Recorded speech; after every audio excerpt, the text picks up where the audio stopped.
All right. Welcome back to the GSMC Wrestling Laureate podcast brought to you by the GSMC Sports Network.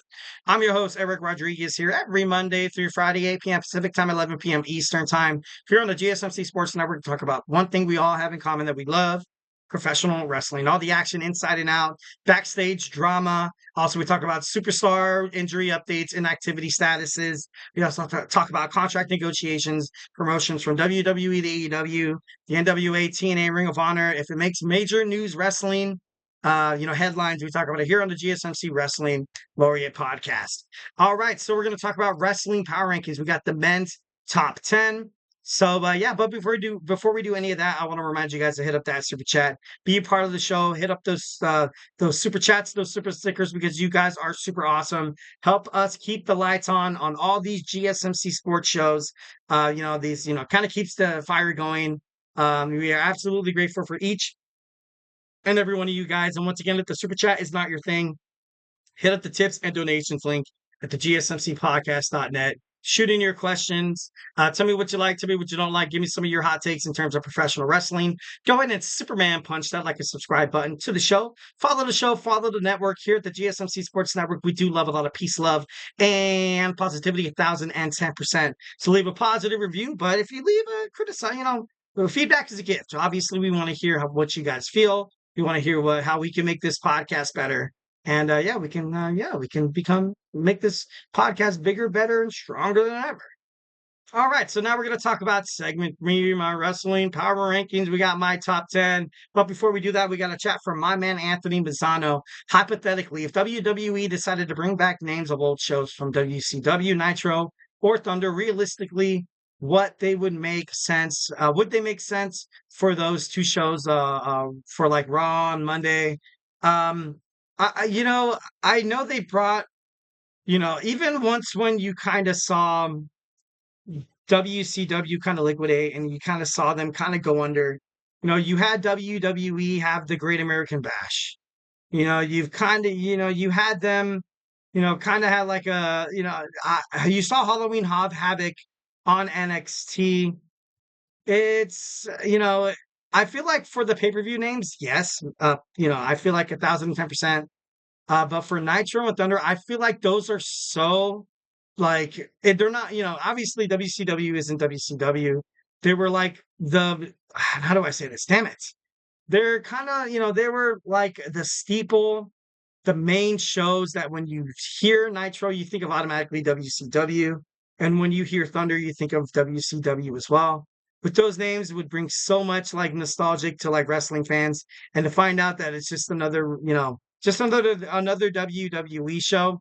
Like we've kind of talked about before, NXT is moving to the CW. Perhaps maybe they kind of bring another show along. You have Monday Night Raw going to Netflix. I feel like overall that the USA Network, they had two shows. They have two shows, and what's what's NXT? NXT has to start selling out arenas all across. Like, what if 1 week, okay, they have two shows a week. Let's just say they do. They have two shows a week. 1 week, they're at the WWE Performance Center that's opening in Las Vegas. So you could be walking on the strip with your friends, getting drunk or whatever. And you could be like, oh, we can see the Blue Man Group. Oh, we can go see a match. We can go see, something at the Excalibur or New York, or something happening at Caesar's Palace. And then you'd be like, hey, honestly, like 10 or 20 minutes away, there's a WWE show, we can go check it out. That's a huge possibility. That could be something that'd be a pretty interesting aspect of NXT. NXT has been kind of, been viral in terms of, kind of having WCW themed pay-per-views. Like we recently saw the Great American Bash, and, this October, they're going to have the Halloween Havoc. So, like, if you have like a Thursday Night Thunder for TNA, you have a show on Tuesday, or like, I don't think they would bring Nitro back. Nitro was so prominent within WCW. Because I feel like because of the Monday Night Wars, you know what I mean? Like when you hear the word Nitro, they're like, oh, you think of Booker T, Diamond Dallas Page, Scott Steiner, Kevin Nash, Scott Hall, Hollywood Hulk Hogan, Eric Bischoff, and like I don't know, it's just it's crazy, but it's definitely 1,010%. I feel like it could definitely it could happen like that. I feel like if NXT does introduce a new show, they're gonna have to, kind of bring back like something that was in the past. You know what I mean? Just to kind of hit the trademark in some of the brains of the WWE universe to be like, that's a wrestling show.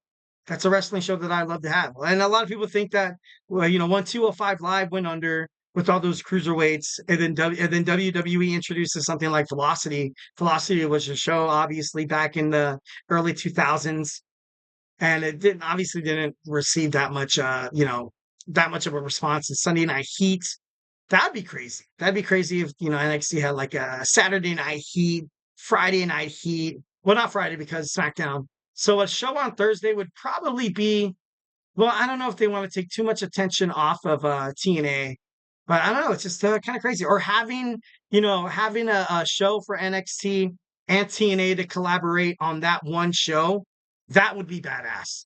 That would be crazy. Thursday Night Thunder or Saturday Night Thunder, where you have TNA, NXT for once a week, kind of cross promotions be on the same show. I feel like that'd be pretty cool. I feel like that'd be dope. All right, rapidly running out of time. We got my man Emran's GSMC Soccer Podcast showing up at 9:30. So we gotta, kind of wrap it up. All right, at number 10, we got my man Thom Latimer, dethroned EC3 after a year reign as the NWA heavyweight champion. He lost it at the 76th anniversary in Philadelphia. Congratulations, first and foremost. EC3 was not an easy, he was not an easy beat, but he was able to do it, which is, gotta give respect.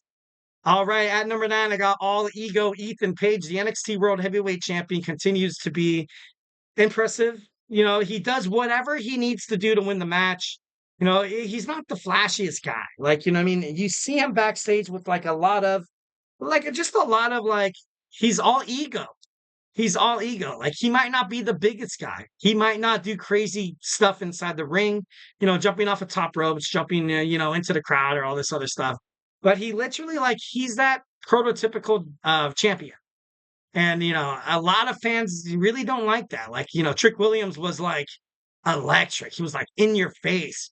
Kind of reminds me of, like, and rest in peace, but like kind of like Kobe Bryant. Like Kobe Bryant, when he was in the NBA, he was just like, bring it on.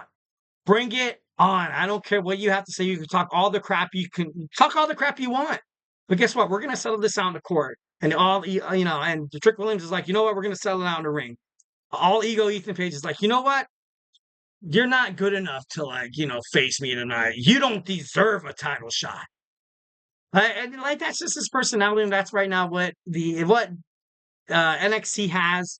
I ultimately thought he was going to drop the belt against Joe Hendry in the future. I didn't think he was going to on Sunday. I definitely didn't think that. But I don't know. I think he's kind of good for NXT as the head honcho right now. I feel like he's great. I would kind of leer in a couple of episodes, find out what's going on with the CW, find out your ratings, find out, how Ethan Page is doing as the champion. And I would just kind of play from there. I believe in Joe Hendry. I believe in Joe Hendry from London, Paris, Tokyo. But I don't think he's going to be the head of NXT. I think that he's obviously an international star. People love him, but I don't know. Just having a heel as the main champion just does so much good. So much good for a wrestling promotion. I think, of course, that seems kind of weird, but I don't know. It just makes things better. All right, at number 8, I got Zachary Wentz recently winning the X Division Championship, then going on to NXT to fight a familiar friend turned to foe, Wes Lee, in an amazing match. Wes Lee deserved to get his arse beat. I loved it. It's awesome. Zachary Wentz is, I think he's there for on TNA to stay. I think he's great. I think he's great 1,010%. He has everything inside the ring to be a superstar, and he's decent on the mic. He's also decent on the mic. So, kind of having those two, kind of auras like come together and be amazing. I would love to see him more on NXT. Obviously, he's doing his thing right now on TNA. So I don't want to see this Zachary Wentz train come to a screeching halt. I want to see this train rolling, baby. All right, at number 7, we got Maxwell Jacob Freeman, MJF. The best thing about MJF is even if he loses and even if he doesn't have a title, you just watch it because the stuff he does is insane. the way he gets the fans is so like, oh my god. Oh my god. Smashing a wine glass over the head of Daniel Garcia and then kissing his forehead where the open wound was, having Daniel Garcia's blood run down his face. He doesn't care. He really doesn't. It's crazy. And I feel like that's the reason why MJF is like one of the best wrestlers in the professional wrestling industry right now. And I feel like once when he came back, AEW kind of had a breath, a sigh of relief because they're like MJF's back, I can't say it, but he's back and he's back with a vengeance. And as of right now, I feel like it's been very beneficial with him being back. And at number 6, I got my man, the Ring of Honor World Heavyweight Champion, Mark Briscoe. What more can I say about this guy? The leader of the conglomeration, just his mic skills are amazing. I wish I had that. The way he just opens, like he just does it like off the fly. So much skill, so much skill. Outside of the ring and inside the ring as well. There's so many chances that there's so many times where I thought he was going to drop the belt. Kyle Fletcher, I thought he was going to drop it. I thought he was going to drop the belt to Roderick Strong. Beast Mortos, I was like, dude, this guy's, he's kind of hot right now. He's kind of riding a momentum wave.